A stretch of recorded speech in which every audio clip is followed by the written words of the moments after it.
The sapphire pendant caught the light as she leaned forward across the cafe table, her eyes not quite meeting mine. That fucking necklace. The one I'd gone into debt for, sold my coding equipment for. The one that was supposed to be a symbol of something. And there it was, glinting against her collarbone as she told me she hadn't felt that way about me for months. I just feel like we're going in different directions, Natalie said, stirring her untouched latte with mechanical precision. It's not working, Jake. I think we both know that. I nodded, not trusting myself to speak. 3 years. 3 years of my life, watching her tap that pendant absently with her fingernail while she dismantled everything. The worst part? I wasn't even surprised. Let me back up. You need the whole story to understand just how perfectly this moment summed up the last 3 years of my life. I met Natalie during my senior year at Berkeley. I was finishing my computer science degree, pulling all-nighters coding, and surviving on ramen and ambition. She was an art history major with expensive taste and daddy issues that could fill a textbook. Classic setup for disaster, right? But man, you should have seen her. Long chestnut hair. Sharp green eyes that crinkled when she laughed, and this way of looking at you like you were the only person who existed. That look, gentlemen, is emotional heroin. And I was a willing addict from day one. We met at a campus coffee shop. She spilled her drink on my laptop. My fucking laptop, the one I'd saved 2 summers of landscaping money to buy. In any sane universe, that would have been it. But she started crying, not the ugly kind, but these perfect tears that made her eyes shine greener, and I heard myself saying, "Hey, don't worry about it. It's probably fine." Narrator voice, it was not fine. Water damage. $600 repair I couldn't afford. But she got my number to make it up to me. And a week later, we were dating. That first year was like mainlining pure dopamine. She was spontaneous, passionate, always pulling me away from my coding projects for midnight beach drives or surprise weekend trips. My grades slipped. I didn't care. My coding side gig clients waited. I didn't care. My friends saw less and less of me. I didn't fucking care. You're different with her. My roommate Marcus said one night, when I finally showed up to our usual Thursday bar meetup after skipping 3 in a row. Different good? I asked, already defensive. He took a long pull of his beer. Just different, man. I should have listened to Marcus. The guy had been through the ringer with women himself. Had his own theories he'd share after his 3rd whiskey. But I was special, right? My situation was different. My girl was different. Stop me if you've heard this one before. The first year out of college, things shifted. Subtle at first, like water slowly rising around your ankles until suddenly you're neck deep. I landed a decent developer job at a startup in San Francisco. Not FANG money, but solid. Natalie struggled finding work with her art history degree. Shocking. I know, and decided to pursue a master's. So I covered more of our expenses for our new apartment. Temporary situation, we agreed. She started spending more time with her new grad school friends. Got close to her professor, a divorced guy in his 40s who apparently saw remarkable insight in her analysis of whatever. I worked late, came home to an empty apartment more nights than not. "Don't be so controlling," she said when I mentioned it. "I need intellectual stimulation. Isn't that why you fell for me? Because I'm not just some basic girl?" And there it was, the first major tactic from the modern woman's playbook. Flip the script. Turn your reasonable concern into a character defect. Make you question yourself instead of her behavior. Red flag number 1 that I sprinted past like I was qualifying for the Olympics.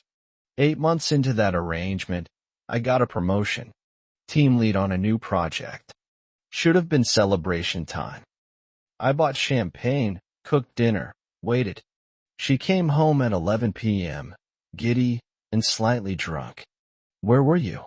I asked, staring at the cold pasta I'd made. "Study group ran late. Then we got drinks to celebrate finishing our papers." Her phone buzzed on the counter. I shouldn't have looked, but as she went to the bathroom, I did. Text from Professor Allen. "Tonight was incredible. Your perspective is so refreshing. Same time Thursday?" When I asked her about it, she exploded. How dare I look at her phone? Didn't I trust her? The study sessions were important for her future. Was I trying to sabotage her education because I was jealous of her intellect? By the end of that fight, somehow I was apologizing for being paranoid and unsupportive. Red flag number 2, flapping in the fucking breeze. But here's where it gets really interesting. Right around our 2-year mark, Natalie started dropping hints about her birthday. Specifically about this sapphire pendant she'd seen at a boutique jewelry store downtown, just shy of $2,000. It reminded me of us. She said dreamily, "The blue is almost exactly the color of the ocean in Half Moon Bay where we had our first weekend trip. Remember?" I remembered. I also remembered my bank account, the startup's unstable funding situation, and my student loans. But the way she described that necklace, like it wasn't just jewelry but a physical manifestation of our bond. Who could say no to that? My laptop was top of the line, barely a year old. I sold it to a grad student for $1,200, took a cash advance on my credit card for the rest, and bought the necklace. When I gave it to her on her birthday, she cried. Said it was the most meaningful gift anyone had ever given her. For about 2 weeks after that, things were like they used to be. She came home early. She initiated sex. She asked about my work. Then, gradually, invisibly, the pendulum swung back. Late nights, texts from classmates and professors, new friends I never met. I was coding on an old refurbished laptop that lagged and crashed. Staying late at the office because my replacement machine couldn't handle the development environment properly. Meanwhile, she wore my financial sacrifice around her neck to wine tastings and gallery openings I was too busy to attend. Red flag number 3, practically smacking me in the face. 3 months before the cafe scene, I found a receipt in her purse. I wasn't snooping. She asked me to grab her lip balm while she was in the shower. The receipt was from a hotel bar. 2 drinks, charged to a room. A date when she told me she was at a conference in Oakland. When confronted, more righteous indignation. How dare you go through my things? Followed by a tearful confession that she'd had drinks with a colleague who was going through a divorce. He needed someone to talk to. He got a room because he was too upset to drive home. Nothing happened. She slept on the couch in his suite. I believed her, or convinced myself I did, because the alternative meant facing how thoroughly I'd been played. But something broke in me that day. I started paying attention, noticing patterns. The location sharing that mysteriously failed when she was supposedly at the library. The text that made her smile and turn her phone away. The new clothes she didn't wear around me. The declining interest in anything related to my life or work. I started keeping track of the inconsistencies in a password-protected document on my glitchy laptop. Not because I wanted evidence, because I needed to confirm I wasn't crazy. Gaslighting is a hell of a thing, gentlemen. When someone keeps telling you that what you see isn't real, you start to doubt your own eyes. Meanwhile, the startup was struggling. Layoffs loomed. I worked harder, trying to prove my value. 80-hour weeks while she networked at gallery openings with her professor and classmates. 1 month before the cafe scene, I got laid off. Budget cuts. Nothing personal. Despite my extra hours and delivering every project on time, I was expendable. I came home early, devastated, to find Natalie and Professor Allen in our living room, laughing over wine. My wine, actually. A bottle I'd been saving. Nothing explicitly inappropriate, but the energy shifted dramatically when I walked in. He left quickly. She was furious with me for embarrassing her in front of her mentor. That night, lying awake while she slept peacefully beside me, I realized I'd become a supporting character in my own life. The guy who paid bills, provided stability, and otherwise stayed out of the way of her real story. 2 weeks later, I found a job. Lower salary, but better work-life balance. I also found her birth control pills. We hadn't had sex in over 2 months. "Oh, I'm still taking them to regulate my cycle," she explained. 3 days after that, I came home early again. She wasn't there, but her laptop was open. Her Facebook Messenger was up. I knew I shouldn't look, but I did. The messages with Professor Allen went back 8 months. Explicit, detailed, plans for their future once she finished her degree. Complaints about me, my neediness, my boring job, my lack of intellectual curiosity. Jokes at my expense. He actually sold his laptop to buy me that necklace I told you about. Can you believe it? A computer science guy without a proper computer, LOL. And his response, "Per bastard." Wear it when you tell him. Poetic justice.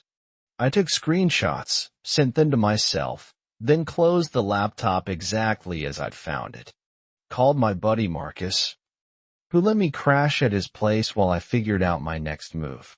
For a week, she didn't seem to notice anything was wrong. I came home late, left early. Slept on the couch some nights claiming I didn't want to disturb her with my insomnia. She barely registered the change. Which brings us to the cafe. Neutral ground. Her suggestion. Not knowing I'd seen everything. Thinking she was controlling the narrative to the very end. "I just need to find myself," she was saying, that fucking necklace gleaming at her throat. "This isn't about anyone else." I took a sip of my coffee, suddenly calm in a way I hadn't felt in years. "Is that why you've been sleeping with Professor Allen since last summer?" The look on her face, that moment of pure, unfiltered shock, almost made the whole 3 years worth it. Almost. "What are you talking about?" she stammered. But her hand went reflexively to the sapphire pendant. "I saw your messages, Natalie. All of them. Including the one about wearing that necklace when you break up with me. Nice touch, by the way." Her expression cycled rapidly through shock, anger, calculation, and finally, the tears. Right on cue. "It's not what you think," she began. I cut her off. "Here's what's going to happen. I've already found a new place. I'll be moved out by Sunday. The rent is paid through the end of the month. You can keep everything we bought together. Jake, please. We can work through this. The necklace too," I added. "Consider it payment for the education I just received." I stood up, dropped enough cash to cover both our drinks, and walked out.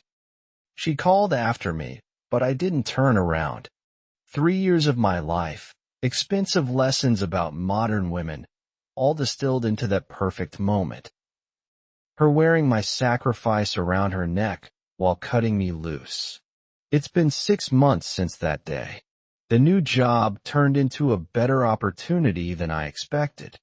I bought myself a top-of-the-line laptop, first purchase after rebuilding my savings. Started hanging out with Marcus and the guys again, reconnected with my coding network.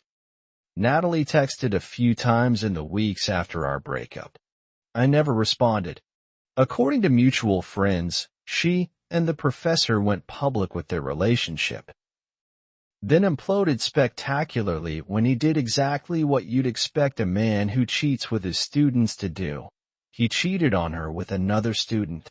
Last week, she reached out again. Said she'd been doing a lot of thinking. Realized what she'd thrown away.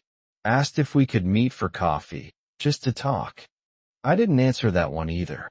Here's what I've learned, gentlemen. When someone shows you who they are, believe them the first time. The red flags aren't anomalies. They're previews of coming attractions. The woman who flirts with other men in front of you is showing you how she'll treat your commitment. The woman who expects financial sacrifices without reciprocation is showing you her view of your role in her life. Most importantly, I've learned about worth. Not self-worth in some abstract sense, but the concrete value of my time, attention, and resources. The market value, if you will. I'm investing more wisely these days. That necklace, though. Sometimes I think about it still hanging around her neck, a $2,000 reminder of a guy who no longer exists. The guy who would trade his most valuable tool for a woman's momentary approval. The guy who would ignore evidence rather than face uncomfortable truths. That guy sold more than his laptop. He sold his self-respect, his boundaries, his agency in his own life. But that's not me anymore. Yesterday, a woman at a coffee shop spilled her drink near my new laptop. She started apologizing profusely, nervously offering to pay for any damages. No worries, I said, showing her that the liquid hadn't touched my computer. But maybe I could get your number in case something stops working later. She smiled, gave me her number. I haven't called. Might not. The point is that I'm in control of that decision now. Some lessons are expensive, but man, once you've paid for them, they're yours forever.